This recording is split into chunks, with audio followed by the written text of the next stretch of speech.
बिस्मिल्लाहिर्रहमानिर्रहीम। आज हम परसेप्चुअल पोजीशंस के बारे में बात करेंगे। हम ज़िंदगी में मुख्तलिफ़ सिचुएशन में मुख्तलिफ़ पोजीशन लेते हैं। कभी हम अपनी राय को मुकम्मल, सही और बेहतर ख्याल करते हैं, और कभी हम दूसरों के अंदाज में सोचते हैं, और कभी कभार हम उस सिचुएशन से डिसएसोसिएट होकर उसका जायज़ा लेते हैं। ये जो डिफरेंट व्यू पॉइंट हैं या डिफरेंट पोजीशन हम ले रहे हैं, इसको एनएलपी में परसेप्चुअल पोजीशंस कहते हैं। ये एक पावरफुल टेक्निक है। ये पर्सनल और प्रोफेशनल कॉन्फ्लिक्ट को रिजॉल्व करने के लिए इस्तेमाल की जाती है। इससे दूसरों के बारे में आगाही हासिल होती है कि वो कैसे बिहेव करते हैं और कैसे चॉइस करते हैं। हम जानते हैं कि कोई भी पर्सपेक्टिव किसी सिचुएशन के बारे में मुकम्मल नहीं होता या मुकम्मल तौर पर दुरुस्त नहीं होता।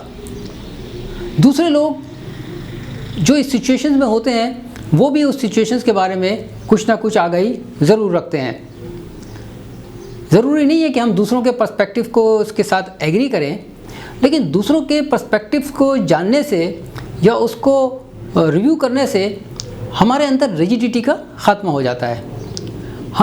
हमारी सोच फ्लेक्सिबल हो जाती है और हम डिफरेंट अंदाज में सोचने लगते हैं। इससे फ़ायदा ये होता है कि उस सिचुएशन को हम ज़्यादा बेहतर अंदाज में जानते हैं, हमारी नॉलेज में इजाफ़ा होता है, और इस तरीके से हमें उस सिचुएशन में आगे बढ़ने में मदद मिलती है और कॉन्फ्लिक्ट रेजोल्यूशन के आसार भी पैदा होते हैं। हम परसेप्चुअल पोजीशन की टेक्निक को सिचुएशन पैदा होने के बाद भी इस्तेमाल कर सकते हैं, यानी रिव्यू कर सकते हैं, और सिचुएशन पैदा होने से पहले भी इस्तेमाल कर सकते हैं, यानी कि हम उसको प्रीव्यू कर सकते हैं। ये जो टेक्निक है, ये जो पावरफुल टेक्निक है, ये कॉन्फ्लिक्ट रेजोल्यूशन के लिए इस्तेमाल की जाती है। यानी कि जब पर्सनल लेवल पे या पर्सनल लाइफ के अंदर कोई डेडलॉक आ जाए या कॉन्फ्लिक्ट सिचुएशन पैदा हो जाए, या प्रोफेशनल लेवल पे या निगोशिएशन के दरमियान अगर कोई ऐसी सिचुएशन आ जाए और डेडलॉक क्रिएट हो जाए, तो ये बेहतर तौर पर काम करती है और इस टेक्निक के बड़े फ़ायदे होते हैं। सबसे बड़ी बात ये होती है कि कोई विन विन सिचुएशन पैदा निकल आती है और पॉजिटिव आउटकम मिलता है। आइए आप इस टेक्निक की डिटेल्स को जानने की कोशिश करते हैं। आप पीछे मेरे एक चार्ट है, अगर आप इस चार्ट को और से देखें तो इसमें 3 पोजीशंस दिखाई गई हैं। सबसे पहली पोजीशन तो ये है फर्स्ट पोजीशन, यानी कि यू, यानी कि आप हैं। आप उस सिचुएशन में या उस कॉन्फ्लिक्ट में नंबर 1 पोजीशन आपकी है, तो that is the first position, इसको हम कहते हैं यू। सेकंड पोजीशन जो है वो उसको अदर पर्सन है, अदर पर्सन कोई दूसरा शख्स है जिससे कॉन्फ्लिक्ट चल रहा है, वो सेकंड पोजीशन कहलाती है। इसी तरीके से एक थर्ड पोजीशन है जो कि ऑब्जर्वर की होती है, जो दूर खड़ा हुआ इस सिचुएशन को ऑब्जर्व कर रहा है, दूर खड़ा हुआ इस सिचुएशन को देख रहा है इसमें। अब होता यह है कि अब प्रैक्टिकली आप इसको करना है। आप क्या करें, 3 चेयर्स ले लें और इसी तरीके से एक चेयर यहाँ लगाइए, एक चेयर इसके अपोजिट लगाइए, बिल्कुल सामने आमने, और तीसरी चेयर जो है वो पीछे सामने की तरफ लगा लें, जो दोनों पोजीशन को इजीली देख सके। इस तरह अब आपका काम क्या है, सबसे पहले क्या करेंगे आप इस पोजीशन पे, चेयर पे आप बैठ जाइए। वैसे ये एक्सरसाइज अगर आप चाहें, ज़रूरी नहीं है कि चेयर ही हो, आप फ्लोर के ऊपर, कागज़ के ऊपर first position, second position, third position लिखकर भी ये एक्सरसाइज आराम के साथ कर सकते हैं। अब आपने क्या किया कि सबसे पहले फर्स्ट पोजीशन पे एक चेयर रखी हुई है, आप उस चेयर पे बैठ गए, ठीक है। अब आप ये देखें कि अब आप उस सिचुएशन के बारे में क्या सोच रहे हैं, कैसा फील कर रहे हैं, किस किस्म का एक्सपीरियंस है, क्योंकि सबसे ज़्यादा एक्सपीरियंस उस सिचुएशन का आपको है, सबसे ज़्यादा अवेयरनेस आपको है, सबसे ज़्यादा आप इस बारे में जानते हैं। अब आप क्या करें, अपने सामने बैठे वाले, सामने जो अदर पोजीशन है उस अपने पॉइंट ऑफ व्यू वहाँ पर पेश करें, अपने आर्गूमेंट्स पेश कर दें, अपने जो फीलिंग्स है उसका कंप्लीट इजहार करें। जो कुछ भी आप कहना चाहते हैं आप कहिए, और कहने के बाद अब आप स्टॉप कर लें, खड़े हो जाएं उस पोजीशन से, आधा मिनट रेस्ट करके नॉर्मल पोजीशन में आप आ जाइए, और उसके बाद अपनी स्टेट आपकी जब चेंज हो जाए, आप सामने वाली चेयर पर आप बैठ जाएं। उस चेयर पे अब आप नहीं हैं, अब आप वो शख्स हैं जिससे आपका कॉन्फ्लिक्ट चल रहा है, यानी आपको अपने आप से डिसएसोसिएट करना है, अपने आप से आप ला ताल्लुक़ करना है, और आपने इस शख्स के को बिहेव करना है, इस शख्स की फीलिंग को देखना है और सोचना है और समझना है। अब इस चेयर पर बैठकर अब आप वो शख्स हैं जिससे आपका कॉन्फ्लिक्ट है, अब उसका पॉइंट ऑफ व्यू आप अपने आप को पेश करें। वो क्या कह रहा है, उसकी फीलिंग्स क्या हैं, वो क्या सोच रहा है, वो सिचुएशन को किस एंगल से देख रहा है, उसकी वरीज क्या है, उसके इश्यूज क्या हैं, उसकी लिमिटेशंस क्या हैं, वो क्या कहना चाहता है, क्या कर रहा है, वो तमाम चीज़ें जो उस शख्स के जहन में हैं और जो आप समझते हैं कि वो ये आर्गूमेंट देता है, वो आप सारे अपने आप को बताएं, अपने आप के सामने रखें। और जब आप कंप्लीट पॉइंट ऑफ व्यू उस शख्स का अपने आप को पेश कर सकें तो अब आप स्टॉप करें, उस चेयर से खड़े हो जाइए और अपने आधा मिनट अपने आप को ब्रेक स्टेट करें, अपनी स्टेट को चेंज करें ताकि आप नॉर्मल पोजीशन में आ जाएं।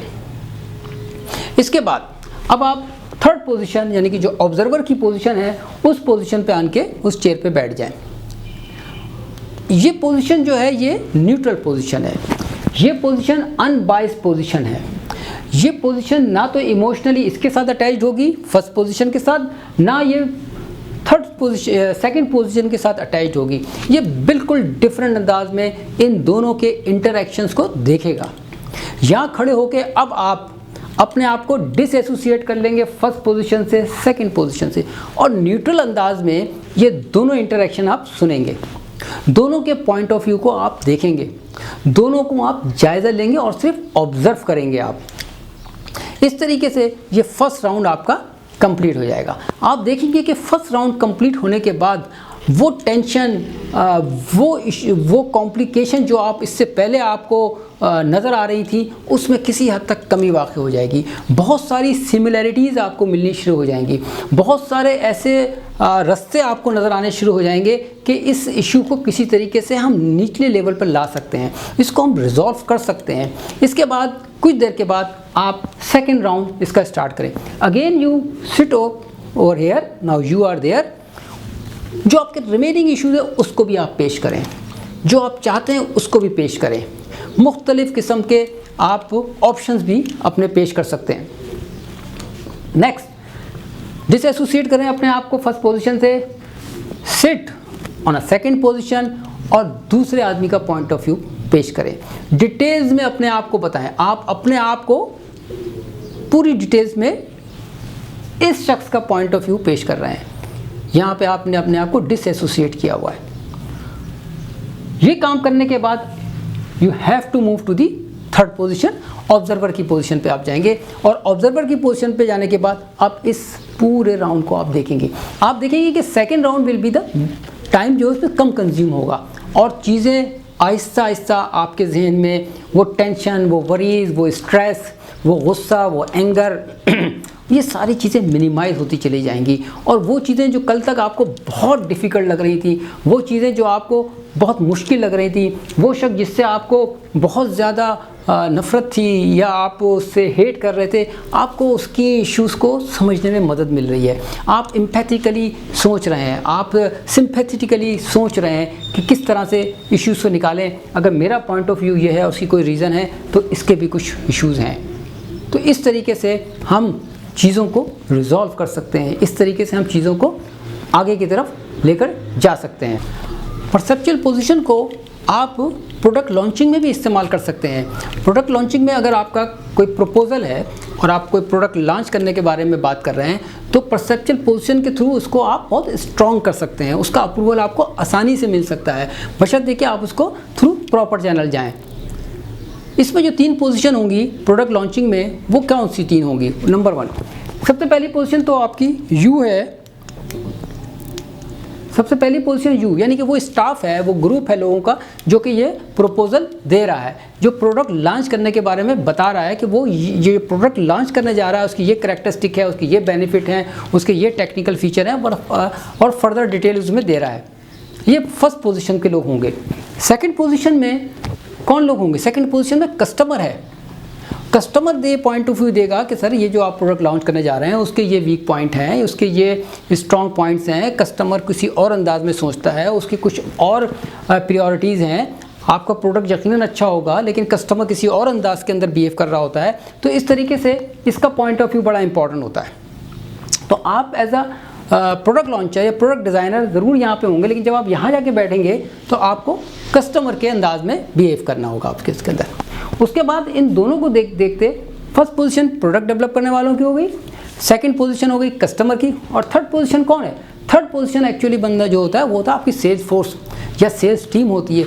वो ये दोनों सिचुएशन देख रही होती है, वो प्रोडक्ट डेवलपमेंट को भी देख रही होती है कि प्रोडक्ट के जो फीचर्स हैं या प्रपोजल हैं वो क्या दिया जा रहा है, और वो कस्टमर को भी देख रहे होते हैं, वो दोनों एंड्स को देख रहे होते हैं, और एक एज एन ऑब्जर्वर वो काम कर रहे होते हैं, वो अपने आप को इस पोजीशन में देखते हैं। इसी वजह से जब आप यहाँ होते हैं उसके बाद अब आप दूसरी जो कस्टमर के पास कस्टमर का बिहेव कर रहे होते हैं इस पोजीशन में, और तीसरा आप सेल्स फोर्स के तौर पर बिहेव कर रहे होते हैं। जब इस सिचुएशंस को आप फॉलो करते हैं तो आप देखते हैं कि आपके प्रोडक्ट डेवलपमेंट के अंदर बहुत आसानी होती है, और आपको जो प्रोडक्ट डेवलप होता है वो एक स्ट्रॉन्ग प्रोडक्ट कहलाता है, और उसके लिए आपको फिर एफर्ट करने के लिए इतनी ज़्यादा ज़रूरत नहीं पड़ती जितनी आप किसी और प्रोडक्ट के लिए आप करते हैं। Thank you very much.